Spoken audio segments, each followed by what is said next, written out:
She was one of the brightest names in entertainment, a performer who could command a room with ease and win over audiences wherever she went. But after one appearance on The Tonight Show, something happened behind the scenes that changed everything. Without any public explanation, she was suddenly never allowed back. What could have happened off-camera to keep her banned forever? Join us as we uncover why she was never allowed back on The Tonight Show after this. A star forged by survival. Lola Falana's story begins in Camden, New Jersey, inside a home shaped by two very different cultures. Her father was Afro-Cuban, a man who carried the discipline of the U.S. Marine Corps into every part of his life. Her mother was African-American, a hard-working seamstress who protected her children with calm strength. Together, they created a home that mixed strict rules with deep love and steady routines, with bursts of music and dance. Their house was not wealthy, but it was full of ambition, hope, and the belief that talent mattered. This balance of order and creativity became the foundation of Lola's future. Growing up, Lola felt the weight of her parents' cultural expectations. Her father believed in structure, respect, and doing things the right way. He expected his children to value stability and safety. Her mother was supportive but cautious, especially when it came to entertainment. She knew how harsh the world could be for a young black girl trying to enter show business. Still, she encouraged Lola's natural gifts while keeping a close watch. Even as a child, Lola felt the tension between following the safe path her parents wanted and following the artistic path she felt inside.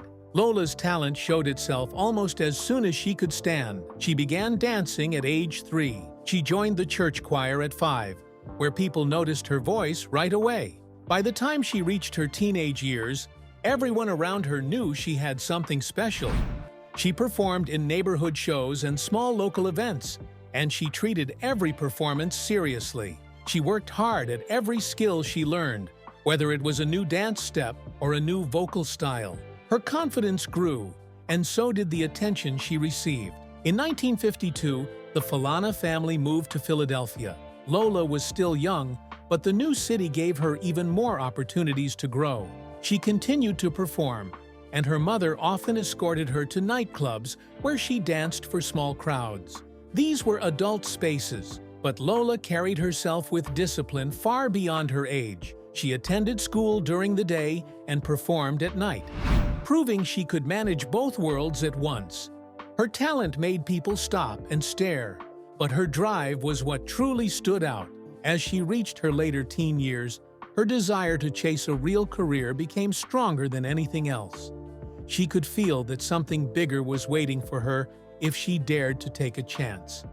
This led to the moment that would become her first major act of rebellion. Just months before she was set to graduate from Germantown High School, Lola made a choice that shocked her family. Without warning, she dropped out of school. She did not ask permission. She did not wait for a better moment.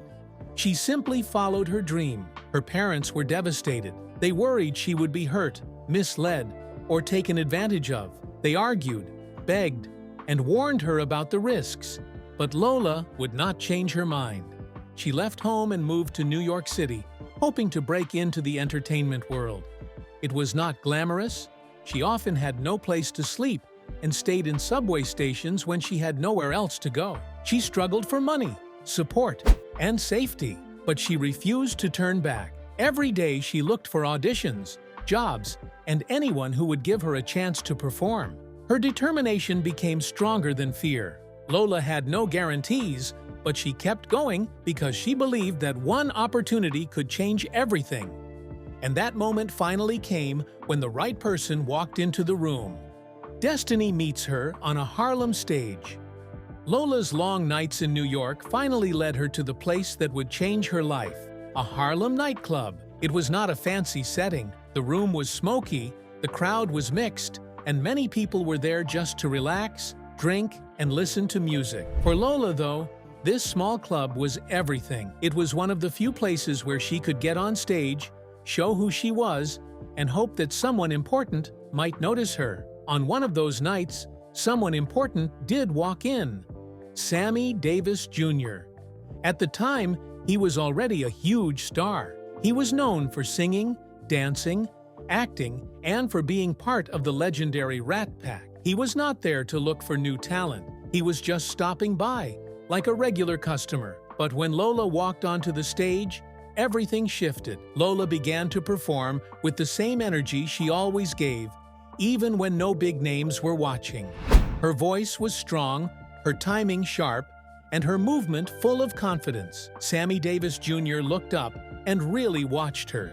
He was shocked by what he saw. Here was a young woman with rare stage presence, natural rhythm, and a fearless attitude in front of the crowd. By the time she finished, he was not just impressed, he was convinced.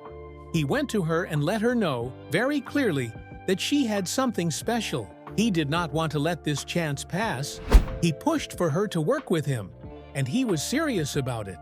There was no slow build-up, no long delay. His reaction was immediate, and his determination to sign her and bring her into his world was strong and direct. Soon after, Lola found herself in a very different place: Broadway. Sammy Davis Jr. cast her in his musical Golden Boy. This was not just any show, it was a high-profile production, watched closely by critics and audiences. For Lola, it was a huge leap from small Harlem clubs to the professional stage. When Golden Boy opened, Lola's performance caught attention quickly. The girl from Camden in Philadelphia was now on Broadway, sharing the stage with one of the biggest stars in entertainment. Her name began to appear in reviews. She moved from the background to the spotlight, from small clubs to a major marquee. As their work relationship grew, so did the rumors. People noticed how close Lola and Sammy seemed, both on and off the stage. Their chemistry was hard to ignore. Soon, whispers began to spread. Were they just colleagues or something more? At first, it was only gossip around the theater, but it did not stay small for long. Eventually, the rumors turned out to be true. Lola and Sammy Davis Jr. became romantically involved. This created serious problems.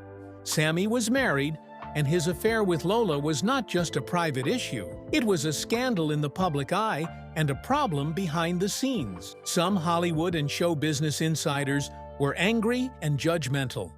Powerful people in the industry did not like seeing Sammy so connected to a young, rising black woman who was gaining influence next to him. Their romance upset his marriage, stirred up ugly criticism, and made Lola a target for quiet backlash. Some doors began to close. Some people saw her as a threat or as trouble, not because of her work, but because of her personal life and connection to Sammy. It was a dangerous mix of love, jealousy, and power. And just when it seemed like her life could not change anymore, a whole new world opened up for her across the ocean. The Italian escape. After the rising pressure in the United States, Lola needed space. Her relationship with Sammy Davis Jr. brought attention she did not want. Reporters followed their every move, and industry insiders whispered about her behind closed doors. Hollywood can be harsh, and for a young black woman linked to one of the biggest stars in the world, the spotlight could feel more like a warning. When the tension grew too heavy, Lola made a bold choice. She left the country and traveled to Italy. Italy offered something she could not find in America at that moment: a fresh start. In Italy, she was not viewed through the drama surrounding Davis. She was simply Lola Falana, a talented performer with potential. The Italian entertainment world welcomed her with curiosity and excitement. Instead of sticking to dance, Lola expanded her skills. She learned the language, took acting roles, and worked hard to fit into a completely different culture. Her effort paid off. She transformed from a nightclub dancer into a full film actress, proving she could do far more than what people in the United States initially expected from her. The film industry in Italy was booming during this time, and Lola arrived exactly when producers were searching for new faces. She stepped into the spotlight quickly. Her breakout roles showcased her confidence, her strong screen presence, and her striking look. She was different from typical Italian film stars, and that difference worked in her favor. Critics wrote about her natural charisma. They praised her beauty, her energy, and the way she carried herself on camera. Audiences loved her too. They were drawn to her boldness and personality.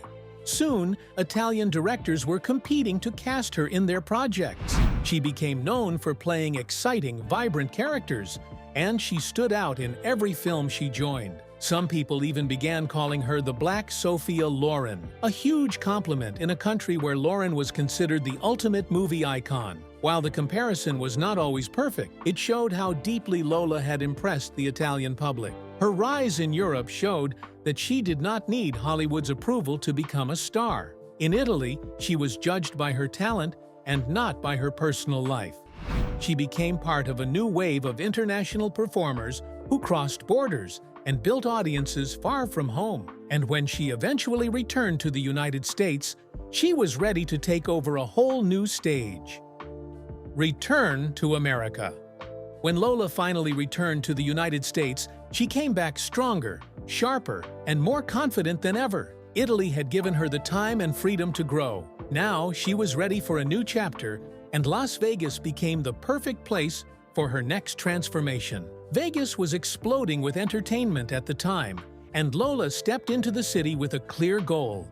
She wasn't just going to perform, she was going to change the entire idea of what a showgirl could be. In Las Vegas, Lola did not simply headline shows, she reinvented them. Most Vegas productions followed a predictable style, but Lola refused to blend in. She mixed music genres that weren't normally heard together, including soul, R&B, pop, and upbeat dance tracks. She built her shows around heavy choreography, tight musical arrangements, and a fast pace that kept crowds energized from start to finish. Her performances were packed with movement, color, and emotion, and she worked closely with her teams to shape every moment. Costumes became another part of her identity. Lola didn't want recycled outfits or outdated designs. She introduced new styles that matched her personality: bold, glamorous, and detailed. Her costumes weren't just outfits, they were a part of the performance. They changed with the rhythm, the lighting, and the mood of the show.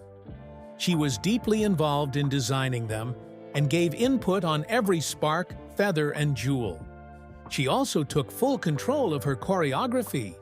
This was unusual for entertainers at the time, especially women. Many performers simply followed instructions from producers or directors. Lola, however, created the routines, chose the dancers, and shaped the entire visual identity of her shows. She wanted the audience to see her true self, not a version filtered through someone else's imagination. By taking charge of her image, she made sure her performances were original and true to her personality. Her style paid off. By 1979, Lola Falana had become the highest-paid female performer in Las Vegas. In fact, she earned more money than many male entertainers, which was rare in the industry. She was paid amounts so high that some casinos couldn't match her value, and her contracts became the talk of the Strip. The media called her the First Lady of Las Vegas, a title she earned by consistently filling theaters and creating shows that people traveled from all over the country to see. As her fame grew, so did her connections. She became friends with well-known Vegas figures, including Wayne Newton, one of the city's most iconic performers. Their friendship was built on mutual respect, shared experiences, and a deep understanding of the pressures of Vegas success. Being connected to Newton placed her even deeper into the heart of the city's entertainment world, giving her support and influence that stretched far beyond the stage. But her growing power in Vegas also drew attention from people who didn't want her to rise any higher. And the trouble that followed would change everything. The war that spilled blood. By the time Lola Falana became a top name in Las Vegas, two of the most powerful entertainers in America were already at war. One ruled late-night television. The other ruled the Vegas Strip. At first glance, their worlds seemed far apart, but their influence overlapped in ways that turned personal frustrations into a public battle. Johnny Carson and Wayne Newton were two kings with different audiences. different platforms, and very different personalities. Their conflict would eventually drag others into it, including Lola. Johnny Carson was more than a TV host. His show, The Tonight Show, was a cultural gatekeeper. If Carson liked you, you became a household name. If he didn't, major networks, sponsors, and audiences took notice. NBC's profits were tied to him, and the network did everything it could to protect its most valuable star. Carson controlled what America laughed at, talked about, and watched every night. Few entertainers had that kind of reach. Wayne Newton held a different kind of throne. He wasn't just a singer, he was a business force in Las Vegas. The city's entertainment scene relied heavily on big acts, and Newton was one of its most stable, profitable icons. He filled showrooms regularly and brought in money that casinos depended on. Vegas executives valued him because his name guaranteed ticket sales.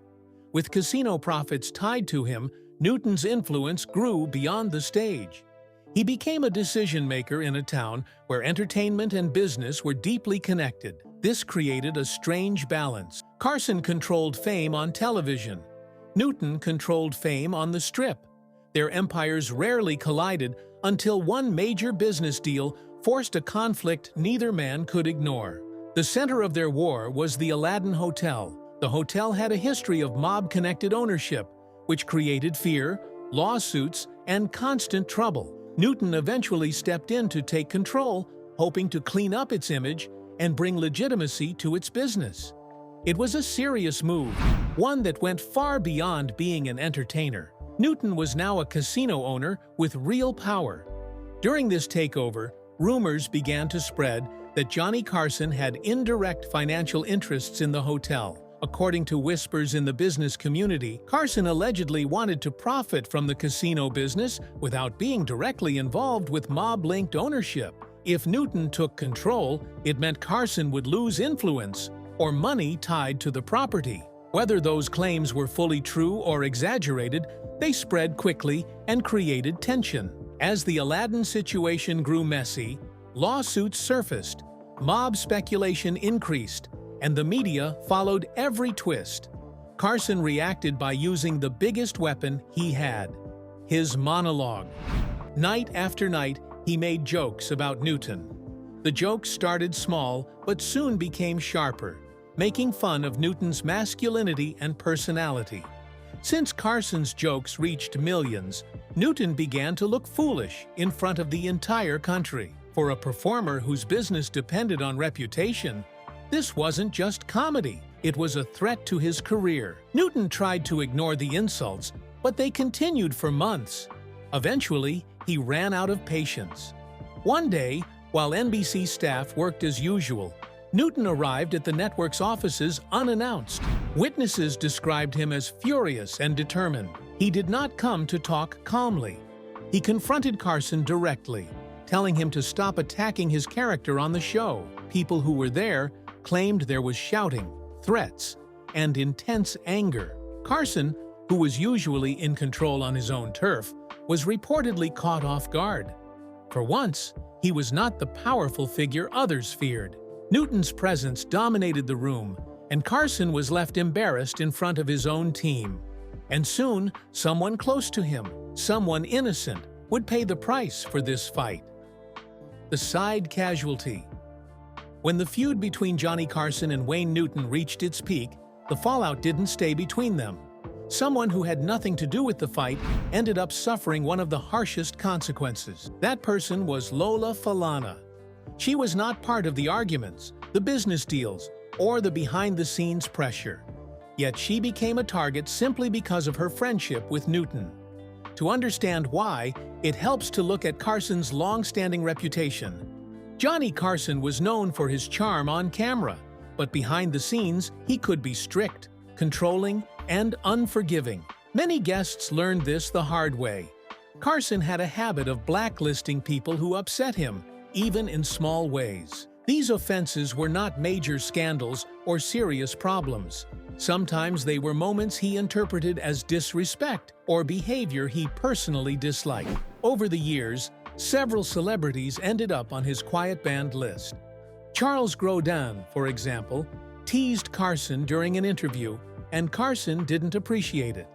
Cher once made a comment he considered rude. The Hudson brothers and Rip Taylor also found themselves frozen out for reasons that were never fully explained. Whether people viewed him as protective of his show or overly sensitive, the truth was simple. Carson held power, and he used it when he felt crossed. In Lola's case, she did nothing at all to offend him. She never joked about him on stage. She never criticized him in interviews. She never competed with him or challenged him in any way. Her entire career was separate from his world. If anything, she had always shown respect toward major figures in entertainment. But in Carson's eyes, that didn't matter. Her relationship with Wayne Newton was enough. Lola and Newton were friends, performing together in Las Vegas and supporting one another professionally.